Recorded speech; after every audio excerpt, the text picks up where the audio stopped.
المرسلين أما بعد فأعوذ بالله من الشيطان الرجيم بسم الله الرحمن الرحيم قال الله تبارك وتعالى يا أيها الذين آمنوا اتقوا الله حق تقاته ولا تموتن إلا وأنتم مسلمون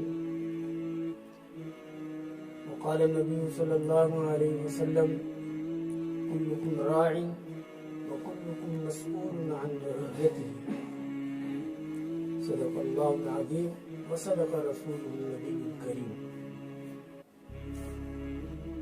میرے محترم بزرگوں اور عزیز دینی بھائیوں،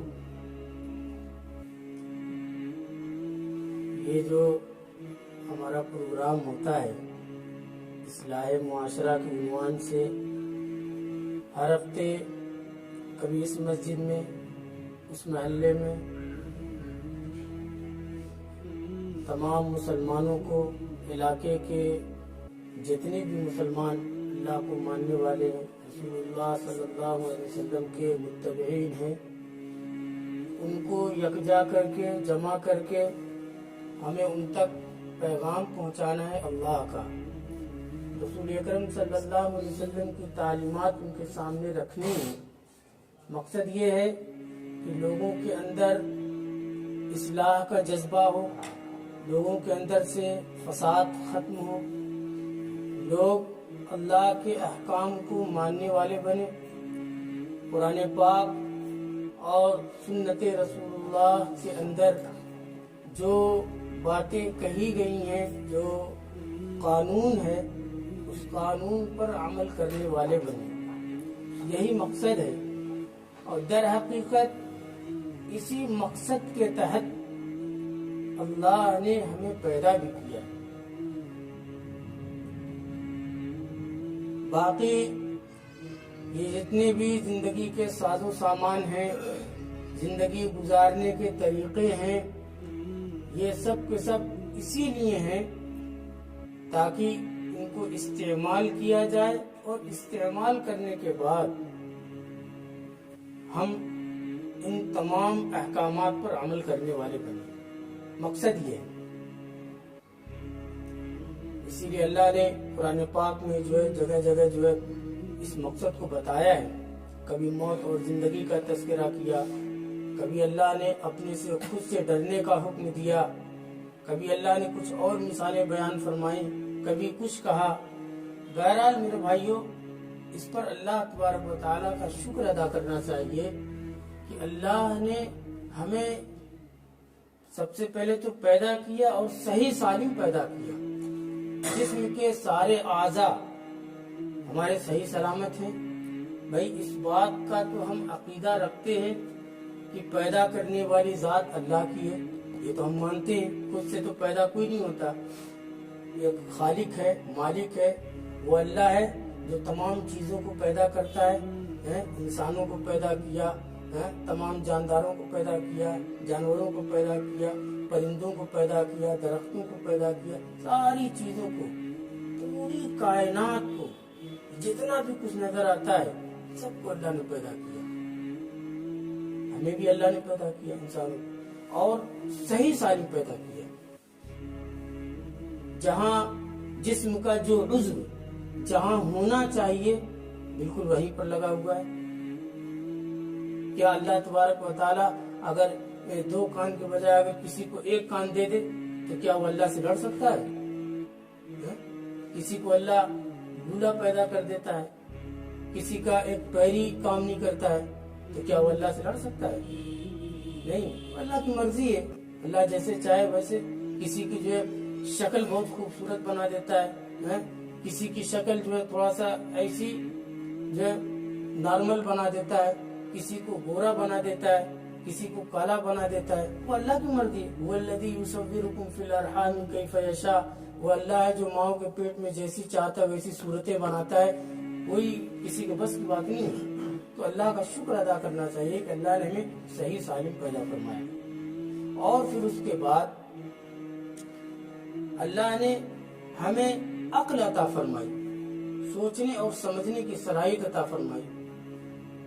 कौन सी चीज हमारे लिए फायदेमंद है, कौन सी चीज हमारे लिए नुकसानदेह है, बज़ाहिर हम इस बात का फैसला कर लेते हैं। हमारे सामने अगर जो है भुना हुआ गोश्त आ जाए तो हम फौरन खा लेते हैं क्योंकि हमारे फायदे की चीज है। और अगर कोई भुनी हुई हड्डी उठा के दे दे खाने के लिए, खाएंगे उसको? नहीं खाएंगे, क्योंकि अकल ये कहती है कि ये खाने वाली चीज नहीं है। लेकिन आप जानवर को दे दें, गोश्त दे दें, वो भी मुंह में दबा लेगा, और जो है हड्डी दे दें वो भी मुंह में दबा लेगा। तो ये सलाहियत उसके अंदर नहीं है। अल्लाह ने हमें अक्ल अता फरमाई, इस पर भी शुक्र अदा करें। और फिर एक शुक्र और अदा करें कि अल्लाह ने हमें उम्मत मुहम्मदिया में पैदा फरमाया, नबी अकरम सल्लल्लाहु अलैहि वसल्लम का उम्मती हमें बनाया, कि जो नबी तमाम अंबिया के सरदार, जो नबी खातम, आखिरी नबी, और उस निस्बत से हम आखिरी उम्मत हैं। और नबी अकरम सल्लल्लाहु अलैहि वसल्लम ने फरमाया, इन्नमा बुइस्तु मुअल्लिमा, मैं मुअल्लिम बनाकर भेजा गया हूँ, मेरी तख्लीक मुअल्लिम बनाकर हुई है, और मैं आखिरी नबी हूँ। लिहाजा इस मुनासबत से उनके मानने वाली जो उम्मत है, ये उम्मत भी एक तरीके से मुअल्लिम की हैसियत है। ये दूसरी जो जितनी भी कौमें हैं दुनिया के अंदर, उन तमाम कौमों से जो है ये अफजल कौम है। क्यों अफजल कौम है भाई? कुछ वजह होनी चाहिए ना। एक बाप के 5-6 लड़के अगर हैं, 5-6 औलाद हैं, उनमें से किसी को बहुत ज्यादा मानता है तो कोई खुसूसियत होनी चाहिए ना उसके अंदर। ऐसी अगर माने वो फर्मा बरदार होगा, काम काज ज्यादा करने वाला होगा, मेहनती होगा, बाअदब होगा, पढ़ा लिखा होगा तमाम लोगों में, तो उसको बाप ज्यादा मानता है। ये दुनिया का हमारा भी उसूल है। तो अल्लाह तबारक व तआला ने हम उम्मत मुहम्मदिया को अफजलियत जो सबसे जो है यानी कि ऊंचा मर्तबा दिया है, उसका मकसद यानी वजह क्या उसकी? वजह उसकी यही है कि अल्लाह ने हमें नुमाइंदा बनाकर भेजा है, अल्लाह ने हमें तमाम कौमों का रहबर बनाकर भेजा है। इस बात को अल्लाह ने कुरान में कहा है, कुंतुम खैर उम्मती, तुम बेहतरीन उम्मत हो, तुम बहुत अच्छी उम्मत हो, तमाम लोगों से बेहतर हो। क्यों?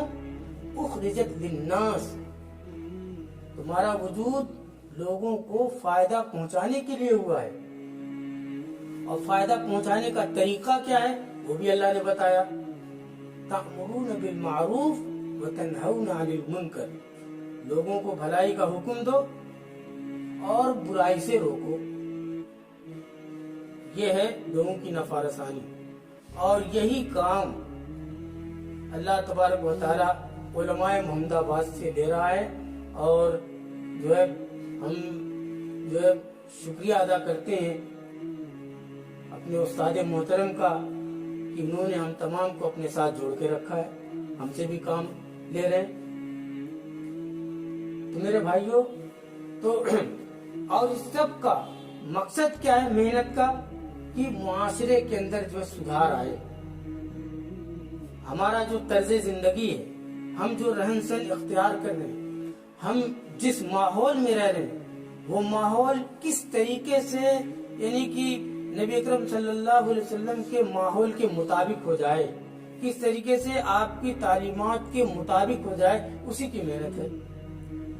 दीन के बहुत सारे शोबे हैं, तो हर शोबे पर अलग अलग लोग मेहनत कर रहे हैं, और बैक वक्त हर शोबे पर मेहनत करना ये भी लोगों के लिए मुमकिन नहीं है। तो हमने कुछ टारगेट रखे हैं, 1-2 अनावीन रखे हैं जो बहुत ही अजीमुशान है, बहुत मोहतरम है, बहुत अहमियत के हामिल है, कि जिसके बगैर हमारा चारा नहीं। नंबर 1 ये है कि हमारी शादियां कैसे हों, और नंबर 2 ये है कि हमारे पेट में जो लुकमा जा रहा है वो लुकमा कैसा हो, हलाल लुकमा हो कि हराम लुकमा हो,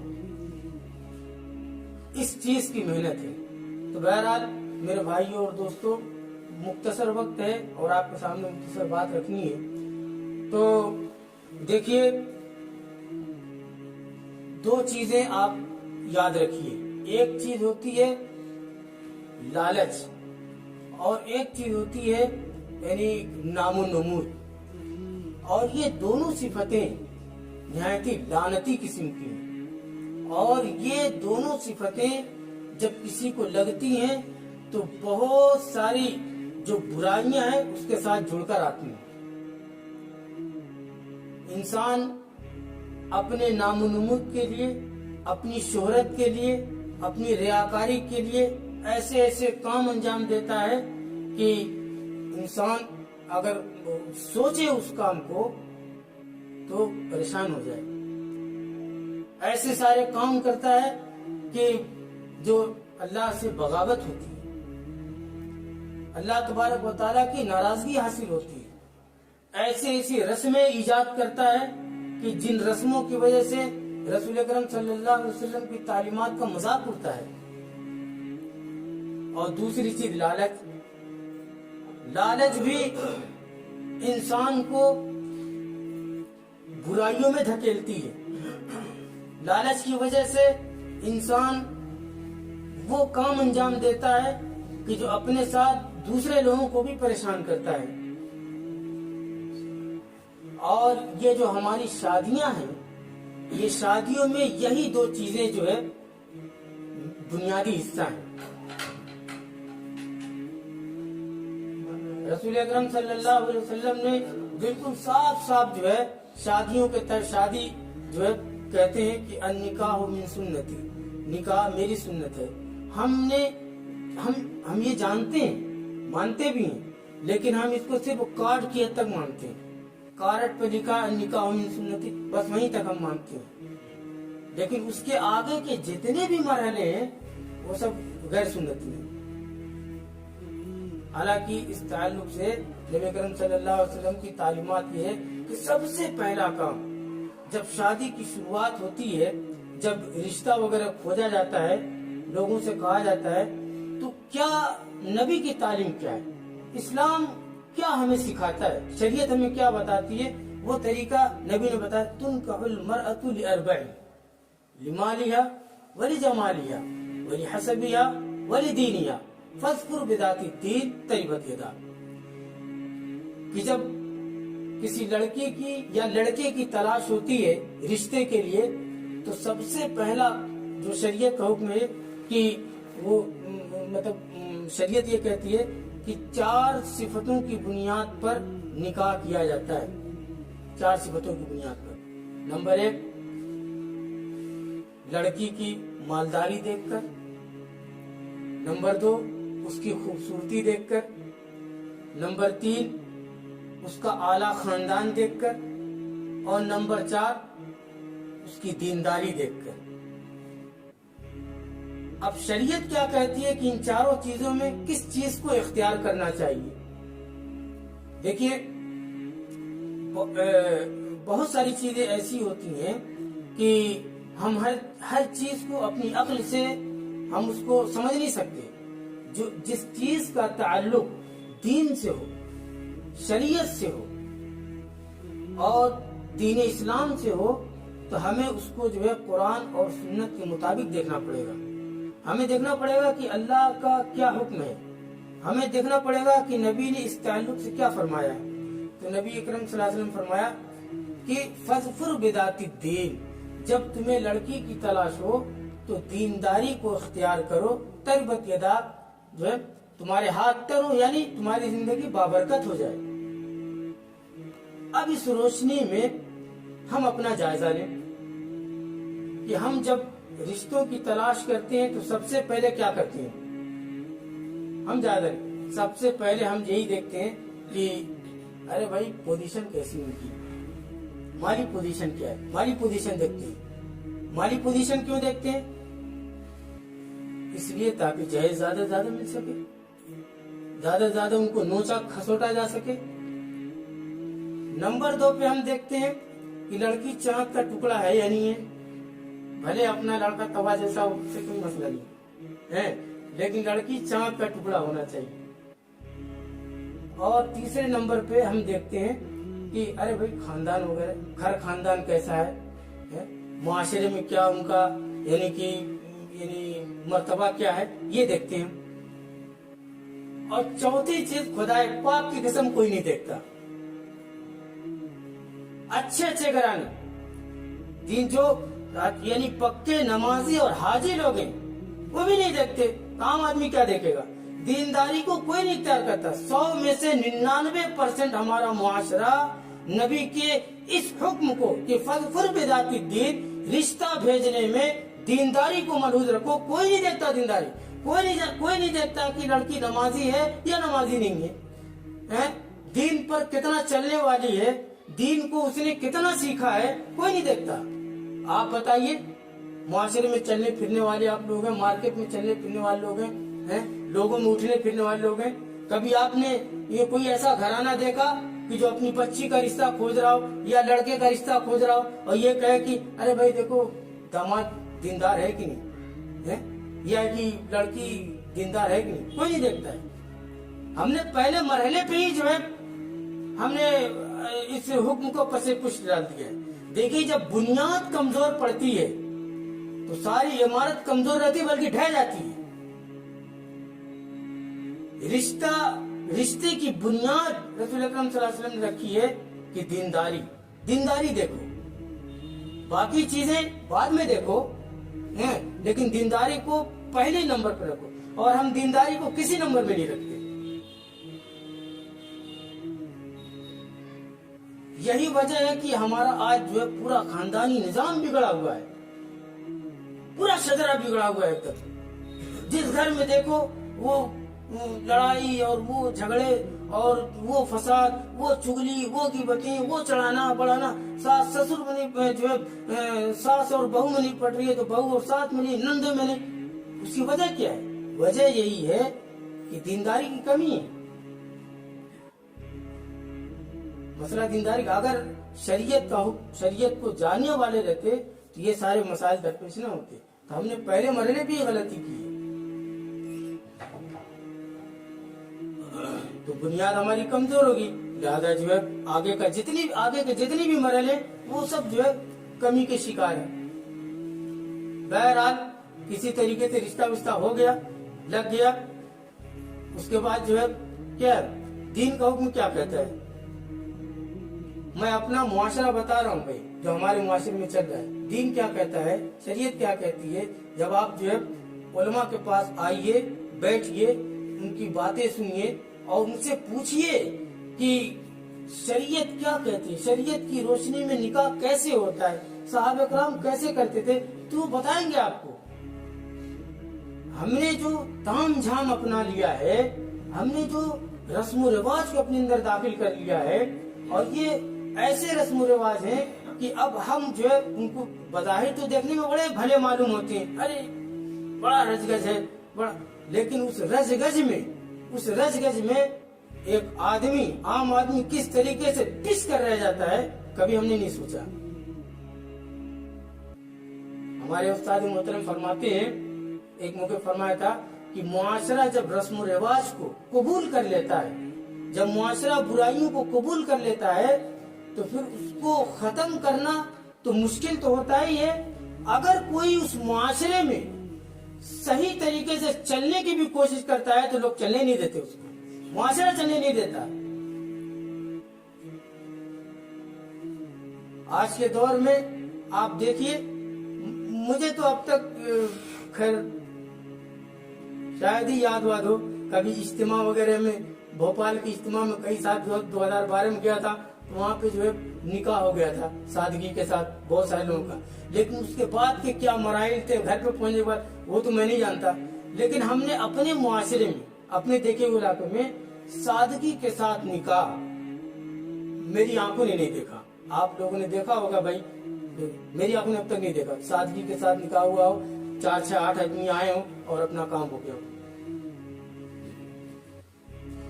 ये शरीयत की तालीम नहीं है। ये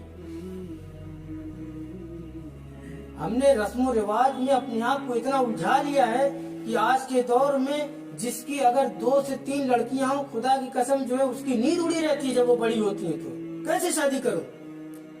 جس کے پاس اللہ نے مال دیا ہے اس کو تو کوئی پریشانی نہیں، وہ بھی پریشان ہوتا ہے، ایسا نہیں ہے، لیکن اس کی پریشانی جو مزدور کی پریشانی ہے، زمین آسمان کا فرق ہے۔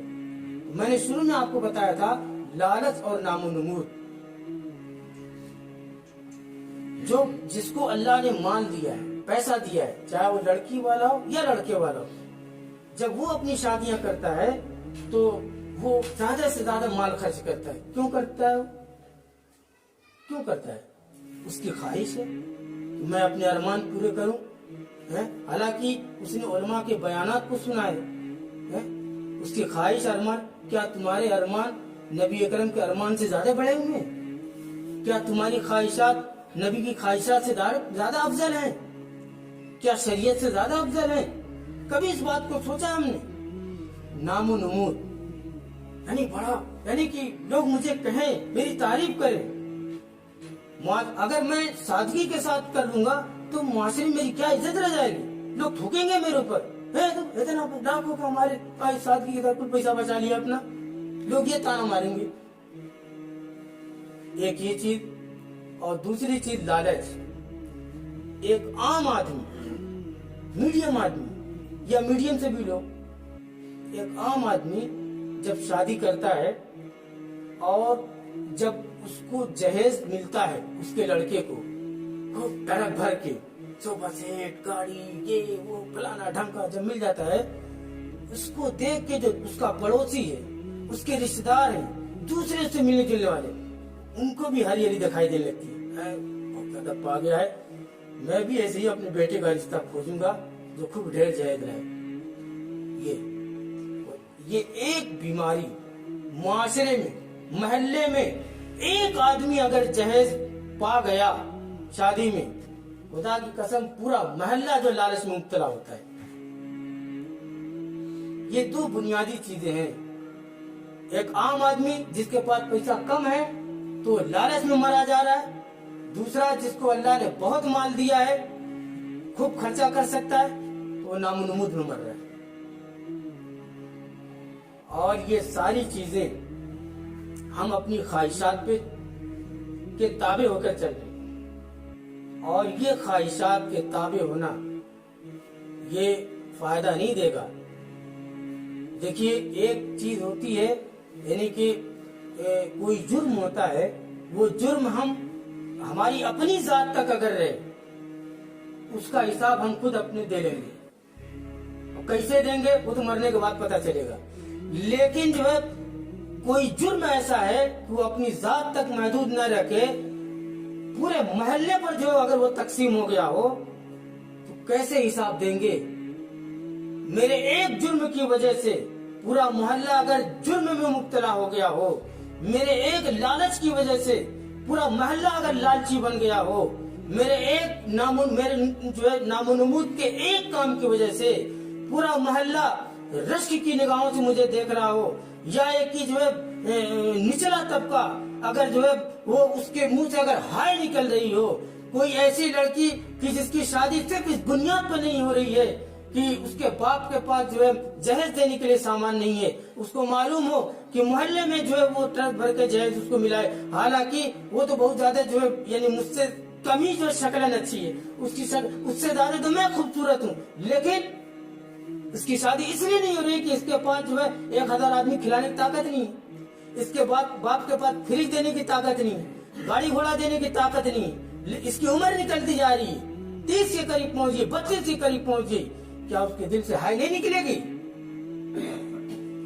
اس ہائے کا حساب کون دے گا؟ اس ہائے کا حساب کون دے گا؟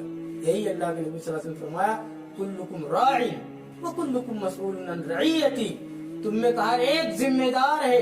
ذمہ دار کا مطلب یہ نہیں ہے کہ اپنے گھر کا گارجن کھلانے پلانے کا ذمہ دار نہیں، شریعت کو یعنی شریعت کو نافذ کرنے کا اپنے اوپر ذمہ دار ہے، اور ایک دن اس سے اس ذمہ داری کے بارے میں پوچھا جائے گا کہ جو نبی کا حکم تم تک پہنچا تھا تو تم نے اس کو اپنے اوپر کتنا نافذ کیا۔ تو میرے بھائی اور دوستو، یہی محنت ہے کہ ہم اپنی جو ہے زندگیوں میں دوسروں کی ہائے لینے سے بچیں، हम अपनी जिंदगियों में नामुनमुज से बचें। खुदा ने माल दिया है ना, खुदा ने माल दिया है तो उसको आप अपनी बेटी पे खर्च कर सकते हैं, अल्लाह ने मना नहीं किया है। उसका तरीका है, सबसे पहला तरीका ये है कि जिस तरीके से जो है एक बाप अपने बेटों में अपनी जायदाद तकसीम करता है तो उसी तरीके से बेटियों को भी हिस्सा दे।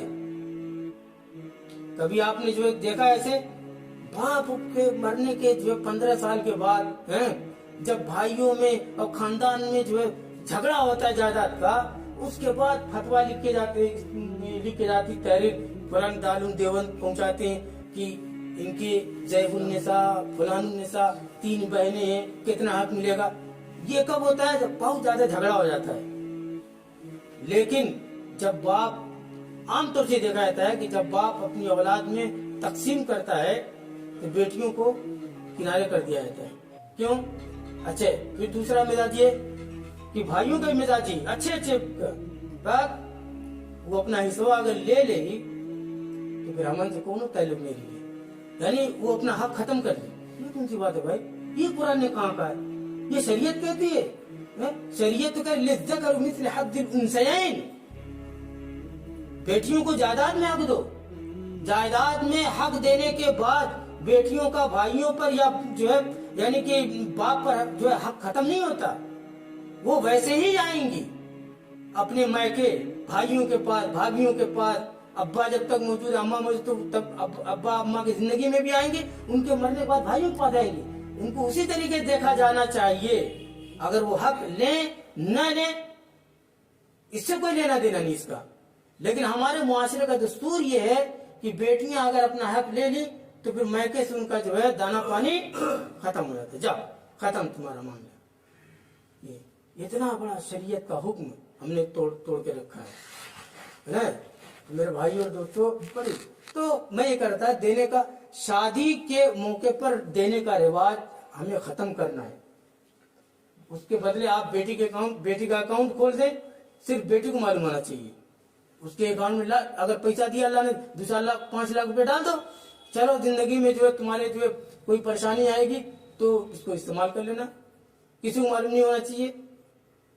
ये बहुत गलत रिवाज है। तो मेरे भाई और दोस्तों, जमीयते उलमा के जो इस्लाही मुआशरा प्रोग्राम से यही चाहा जा रहा है कि हम अपनी जिंदगी में किस तरीके से जो है शादियों को सादी बनाए, सादा अंदाज में, और इसको हम ही कर सकते हैं, कोई दूसरा बाहर वाला नहीं करेगा। हर मोहल्ले में जो मोहल्ले के जो बाअसर लोग हैं, जो बड़े लोग हैं, जिनको पंचायतों में बुलाया जाता है, वो एकजुट हों, वो एक जगह बैठे, मशवरा करें कि भाई ये खुराफात, बारात वाले खुदा की पनाह है, चोर चाई जैसे अपने महल्लों में घूमते रहते हैं, खुदा की कसम। और जब बारात में